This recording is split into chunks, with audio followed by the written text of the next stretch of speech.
Hi, I'm Stephen Smith, Executive Director of the Southern Alliance for Clean Energy. And April is a time for renewal, it's spring, but it's also the time for us to think about what we're doing to celebrate our commitment to protecting the earth and protecting our children's future. Earth Day is an opportunity for us to reflect on that. And so what I wanted to do was share with you my thoughts about where we are with energy and climate in a State of the Region report here in the Southeast. First, we have a lot to celebrate. We have a new administration, we have a new Congress that appears to be committed to redefine how we produce and consume energy in this country. And that is flowing here to the Southeast. We have lots of opportunity with both the commitment with the new stimulus package that has been put forth that has significant investments in energy efficiency and renewable energy, and also the fact that we have a national conversation going on about finally addressing global warming. Senators Bingaman and Boxer have said that they want to do serious commitments to look at this, as well as House members Waxman and Markey have moved forward bills. Speaker of the House Nancy Pelosi is committed to trying to move a climate bill within the next 6 months. So we are excited about this opportunity. So at the federal government level, we're looking at exciting legislation that's being discussed to support renewable energy, to support energy efficiency, and finally tackle global warming. These are all important bills, but we need our federal representatives from the Southeast to engage constructively in these discussions. First, let's talk about renewable energy. We have an opportunity to get a modest but important amount of renewable energy as a requirement for all utilities throughout the Southeast. Right now, only North Carolina has a requirement that requires a small percentage, 12.5%, and even if they blend in energy efficiency, maybe as low as 7.5% for utilities to make energy efficiency a commitment and a part of their mix. What we need is that we need that to be larger. We're in a very active discussion in Florida right now about renewable energy, but the federal government is looking at a requirement as much as 25% by 2025, which will really grow and jumpstart the electric power market and make sure that we have renewable energy in our region. This is very important to the Southeast because we have lagged behind the rest of the country. So supporting a strong renewable energy standard is a key part of a clean energy agenda for our region. And our elected officials, both in the Federal House of Representatives and in the Senate, are going to be voting on that in the coming weeks. And so we need everyone to pay attention to that and weigh in. Now is the time to weigh in on that. Another important provision that federal representatives are looking at is what's called an energy efficiency resource standard.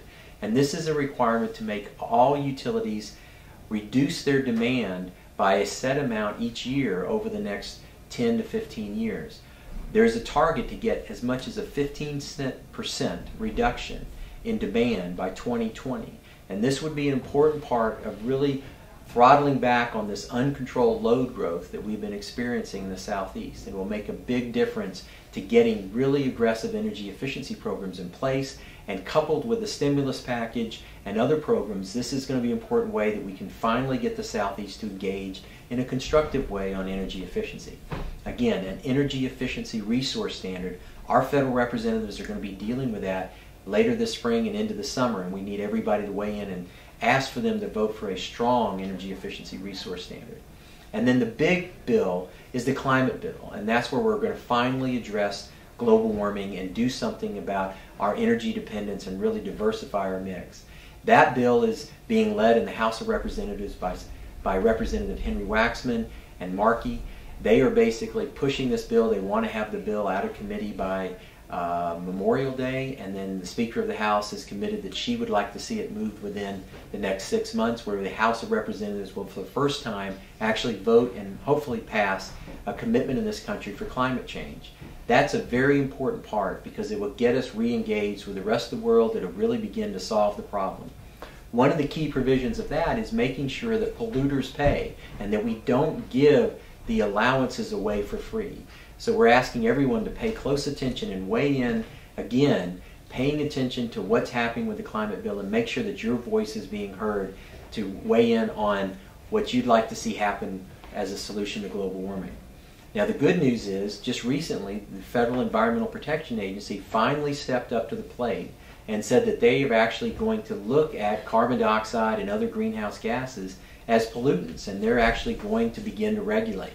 That should build pressure on the elected officials to move climate legislation and also make sure that this country does its responsibility in addressing our emissions that are causing global warming. Those are all very exciting things at the federal level. At the state level, there's a couple of very important things that are happening here in the Southeast that we should pay attention to.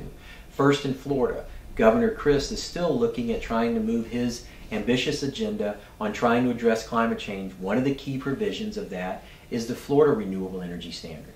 Unfortunately, as we speak today, in the third week of April, the Florida House of Representatives has not acted on that, and we need to see that our elected officials in Florida are actually moving a renewable energy standard, and they're not watering it down or corrupting it with dirty coal or nuclear power plants and calling that clean. We need a renewable standard that grows the renewable market in Florida, and we need to see that happen. So that's an exciting opportunity that's going to be taking place in the next few weeks. In Tennessee, we have some real opportunity also. The governor in Tennessee has lured in a couple of big solar manufacturers with Hemlock Semiconductor and also Wacker, which are both going to be making polycrystalline cells for solar cells. We have the infrastructure here with Sharp Solar and AFG, which has been making glass for photovoltaic panels. And so now the governor has committed to establishing a solar institute and is moving legislation to strengthen our building codes and really moving an energy efficiency and renewable energy agenda at the state level. But again, we need the market pull. We need to pull those things, resources onto the market by having a requirement that some percentage of our electricity comes from renewable energy. These are all very, very exciting things that are happening in the Southeast that we should applaud and we should really support. Unfortunately, there's been some very devastating things that have happened.